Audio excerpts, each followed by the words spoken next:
તો મિત્રો આજે જે એપ્લિકેશન ઉપર હું આજે વાત કરવાનો છું તે એપ્લિકેશન પ્લે સ્ટોરની અંદર આવી જવાનું, એમ પોકેટ લખજો એટલે આવી જશે. આ એપ્લિકેશને પ્લે સ્ટોરની અંદર 4.4ની રેટિંગ આપી છે અને 10 મિલિયન મિત્રોએ આ એપ્લિકેશનને ડાઉનલોડ કરી છે. નીચે રિવ્યૂ આપેલા છે તો ખાસ વાંચી લેવા મિત્રો. બરાબર, એબાઉટ સેક્શનમાં જઈએ. એમ પોકેટ ને આરબીઆઈથી રજિસ્ટ્રેશન છે અને અહીંથી તમે પર્સનલ લોન લઈ શકો, સ્ટુડન્ટ અને સેલેરીડ. બરાબર, જે નોકરી કરતા હોય તે અને જે સ્ટુડન્ટ જે ભણતા હોય તે લઈ શકે. બરાબર, 30,000 રૂપિયા સુધી. અહીંયા લખેલું હોય કે 500 રૂપિયાથી માંડીને 30,000 રૂપિયા સુધી અહીંથી તમે લોન લઈ શકો છો અને 4% એનું ઇન્ટરેસ્ટ રહેશે પર મંથનું. અને એનું જે ટેન્યુર જે છે ને 61 દિવસથી માંડીને 120 દિવસ સુધીનું છે મિત્રો. બરાબર, અહીંયા એક્ઝામ્પલ પણ આપેલું જ છે મિત્રો કે 2,000 રૂપિયાની લોન આપણે અહીંથી લઈશું, એનું 3 મહિના માટે રહેશે ટેન્યુર. એનું ઇન્ટરેસ્ટ 24%નું રહેશે સ્ટાર્ટિંગનું. એ 2,000ની અંદર 200 રૂપિયા પ્રોસેસિંગ ફી કપાશે, જીએસટી 36 રૂપિયા કપાશે અને ઇન્ટરેસ્ટ 120 રૂપિયા કપાશે. અને આપણે જે રીપેમેન્ટ કરવાનું રહેશે ને 2,356 રૂપિયા. અને એનું જે એપીઆર ઇન્ટરેસ્ટ રેટ જે છે ને 71% સુધી જતું રહેશે. તો મિત્રો જે એમ પોકેટ જે છે ને એની અંદર ઇન્ટરેસ્ટ ને પ્રોસેસિંગ ફી વધારે છે.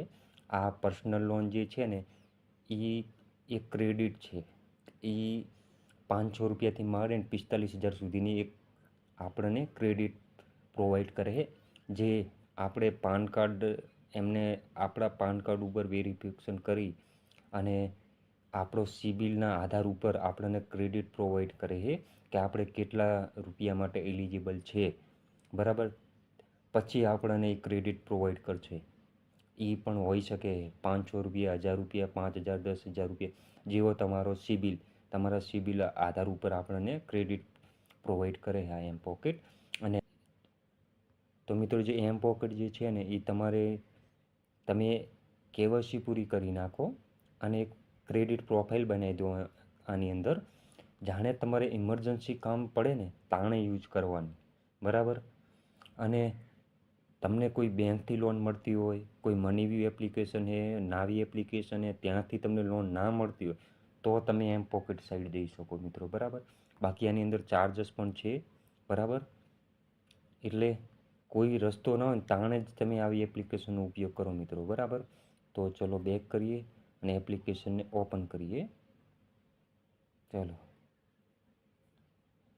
અહીંથી તમે 45,000 રૂપિયા સુધીની ક્રેડિટ લઈ શકો, તમારા બેંક એકાઉન્ટમાં ટ્રાન્સફર કરી શકો. લખેલું છે અહીંયા. પણ અહીંથી તમને ક્રેડિટ 1 થી 30,000 રૂપિયા સુધીને જ મળશે. જે લખેલું હોય ને એ હંમેશા સાચું નથી હોતું મિત્રો. બરાબર, તો તમારા જે આધાર કાર્ડની અંદર મોબાઈલ નંબર જે રજિસ્ટ્રેશન હોય તે મોબાઈલ નંબર નાખજો. મોબાઈલ નંબર નાખીને કન્ટિન્યુ પર ક્લિક કરજો. તો મિત્રો આ રીતનું ઇન્ટરફેસ આવી જશે. બરાબર, આની અંદર 1,000થી માંડીને 45,000 રૂપિયાની આપણે ક્રેડિટ લઈ શકીએ છીએ. તેને માટે 3 સ્ટેપ છે મિત્રો. બરાબર, એ 3 સ્ટેપ પૂરી કરશો ને એટલે આપણી કમ્પ્લીટ પ્રોફાઇલ બની જશે. બરાબર, તો ચલો અપ્લાય કરીએ. પ્રોફાઇલ્સ ઉપર ક્લિક કરશું. 4 રીતની ઇન્ફોર્મેશન નાખવાની રહેશે મિત્રો. Personal information, KYC information, employment information અને ટેક્સ સેલ્ફી.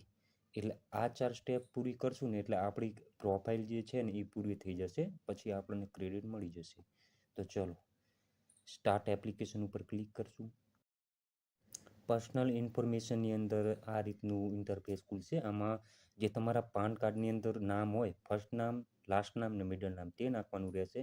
અહીંયા મેલ, ફિમેલ, આપણે જે પણ હોય એ નાખવાનું રહેશે અને ડેટ ઓફ બર્થડે નાખવાનું રહેશે. બરાબર, અને અહીંયા ખાસ મિત્રો જે પાન કાર્ડની અંદર તમારી જે ડેટ ઓફ બર્થડે હોય આધાર કાર્ડની અંદર તે ડેટ ઓફ બર્થડે નાખવાની રહેશે. બરાબર, તે પછી અહીંયા સિંગલ તો સિંગલ ને મેરિડ હોય તો મેરિડ તે નાખવાનું રહેશે. બરાબર, અને અહીંયા નીચે જે ક્વોલિફાયર જે લખેલું ત્યાં તમે કેટલું ભણેલા છો તે નાખવાનું રહેશે. બરાબર, તો મિત્રો જે એડ્રેસ જે છે પરમાનન્ટ એડ્રેસ જે તમારા આધાર કાર્ડની અંદર એડ્રેસ જે છે ને તે જ નાખજો મિત્રો. બરાબર, અને પિનકોડ નાખજો જે એડ્રેસની અંદર હશે, જે તમે રહો છો તેનું એડ્રેસ, તેનો પિનકોડ નાખજો. બરાબર, અને આ જે ચેકબોક્સ જે લખેલું છે ને તેના પર ક્લિક કરશો ને તો તમે જે પ્રોપર આધાર કાર્ડનો નંબર નાખો છો તેનું એડ્રેસ આવી જશે, બરાબર. તો તમે ચેકબોક્સ કરી શકો છો, બરાબર. તે પછી પાન વેરિફિકેશન આપણું થઈ ગયું એ વેરિફિકેશન, બરાબર. પાન કાર્ડ આપણે કેવાયસી ડિટેલ્સની અંદર મિત્રો આપણે એક વિડીયો કેવાયસી કરવી પડશે, પાન વેરિફિકેશન કરવું પડશે અને આધાર કાર્ડ વેરિફિકેશન કરવું પડશે. તે પછી કેવાયસી ડિટેલ્સ પૂરી થઈ જશે. તો ચલો કન્ટિન્યુ પર ક્લિક કરશું. તો મિત્રો પેન કાર્ડ વેરિફિકેશન કરવા માટે એના પર ક્લિક કરશું, બરાબર. એન્ટર પાન નંબર એટલે તમારો પાન કાર્ડનો નંબર નાખવાનું, તે પછી નામ નાખવાનું, તે પછી એમની આપણી પોતાની ડેટ ઓફ બર્થડે જે છે ને તે નાખીને ટીક ઉપર ચેકબોક્સ છે ને તેના પર ક્લિક કરશું, પછી નેક્સ્ટ કરશું. અહીંયા તમારે એમ્પ્લોયમેન્ટ નામ નાખવાનું રહેશે, કંપનીનું નામ, અહીંયા કરંટ એડ્રેસ નાખવાનું રહેશે અને પિનકોડ નાખ્યા પછી નેક્સ્ટ ઉપર ક્લિક કરશું, બરાબર.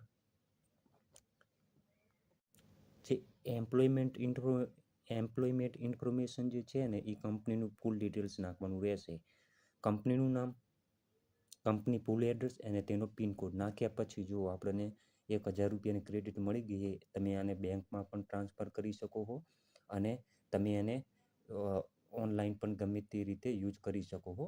45,000ની વચ્ચે તમને 45,000ની રેન્જની અંદર તમને ગમે તેટલી તમારા સિબિલના આધાર ઉપર તમને ક્રેડિટ મળી શકે છે મિત્રો, બરાબર.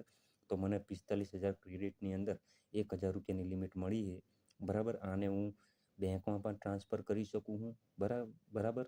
અંદર બેસિક ઇન્ફોર્મેશન નાખવાની છે મિત્રો, બરાબર. ઓકે તો મિત્રો